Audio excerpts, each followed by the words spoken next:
Nedum, I kind of feel like I've seen this before, right? Chelsea go to the Etihad. They need a result. They defend, maybe pick something up, some scraps here or there. City fight away. They create some chances, not great chances necessarily. And then the Kevin De Bruyne chap goes and like scores a wonder goal that can't be saved, and it's all over. Is it all over? Well, first of all, is that a fair summation of the game? I think it is a fair summation of the game, yeah. And interestingly, a year ago, Chelsea beat City there in a game which they felt they had to win because they were going for the top four at the time. So going into this game, there was more pressure on Chelsea, I thought, than there was on City. So for it to go the way it went, you have to rule Chelsea out. I mean, I just looked at the table, and if they were perfect between now and the end of the season, they get 91 points, and that's if they are perfect. And City have got City need to be indifferent to get towards that sort of mark. So you'd think it's over for Chelsea, but obviously football is one of those things, you never know and so on. But we've not seen a City collapse, which in the past, which would make you think that that's likely going to happen. So as far as Chelsea are done in terms of the title race, I think they're finished. Yeah, right, we're going to get into that in a slightly more granular fashion, maybe even do some scenarios.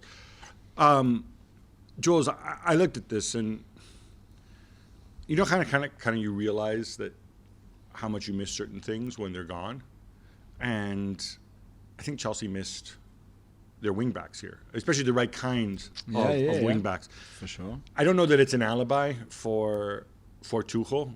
I thought they did what they could, but City are just a substantially better side, and you have serious matchup problems when you have certain people missing. Yeah, although I probably would have started Jorginho because I thought the press from City, not being perfect, disturbed them a lot, and we saw the Grealish chance comes from Kovacic losing the ball. I don't think Jorginho was fully fit. Yeah, maybe not. But I think then they missed his sort of control and moving the ball and certainly being able to play under pressure because Conte didn't have a good game. And I didn't think that Kovacic has a great, apart from the ball for Lukaku. It's a game plan where you're going to have one chance and you need to score it, or maybe two. And to be fair, they had one big chance and they missed it. And then half of one in the first half with Lukaku and Ziyech, they should have done better. But apart from that, it always looked like the winner would come from City or it was going to be 0-0. And what I love about the De Bruyne goal quickly is that he slows down his runs because the ball is almost a bit behind his foot. He slows it down to let the ball almost catches up with him and then hits it with the right foot. I think Kepa could have done better, by the way, because it's not even right by the post, but it's a wonderful goal by the Wasn't Kepa's weight on the wrong foot? Yeah, completely. And you could see he almost goes right before going left, and it's too late by far. The ball doesn't even he's not even right by the post, the inside of the post. Okay, I quick sideline on Kepa and goalkeepers in general, right? None of us, I think, played in goal at any level. What others have told me, though, in certain situations, I remember a conversation with Peter Cech, where he talked about how he always tried to anticipate. And I'm wondering, maybe I'm putting too much into this, but is that what Kepa did? Because as you said, the logical place for De Bruyne to put it is on the other side, right? Yeah, completely. And that's why he shifts his weight. So I think if you've watched Kevin De Bruyne, and I'm sure Nedum will agree, among the years, this is what he does, though. Inside of his right foot, he either bend in the top corner or bite that post. Very, very rarely on the other side. Nedum. I would agree. Sorry, go ahead. Sorry, go on. No, go ahead. I was going to say, I agree with that. And maybe the thing that threw Kepa off the most is the fact that the ball never really looked set for De Bruyne to be able to make a meaningful contact on it. Very true. So for the goalkeeper, I always found this as a defender. There's some strikers, and I can double down on this now since I'm technically an amateur. When I go and play amateur type football now, you know when somebody's going to shoot because their wind up is so big, you feel like you've got all the time in the world to be able to deal with it. But the people at the very top, they just find a shot out of nowhere. It seems like the balls are stuck under their feet or they're facing the wrong way, and then before you know it, bang, there's the goal.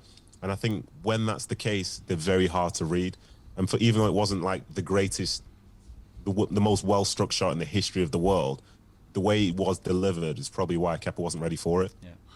All right, let's wrap this up with the uncomfortable question that will no doubt get clipped and thrown back into our faces. Yep. But I'm going to need from both you gentlemen, Nedum, you've already hinted that you think Chelsea are out, just simply the percentage chance that Manchester City become 2021-22 Premier League champions. Nedum. As it stands, I'm going to say 75%.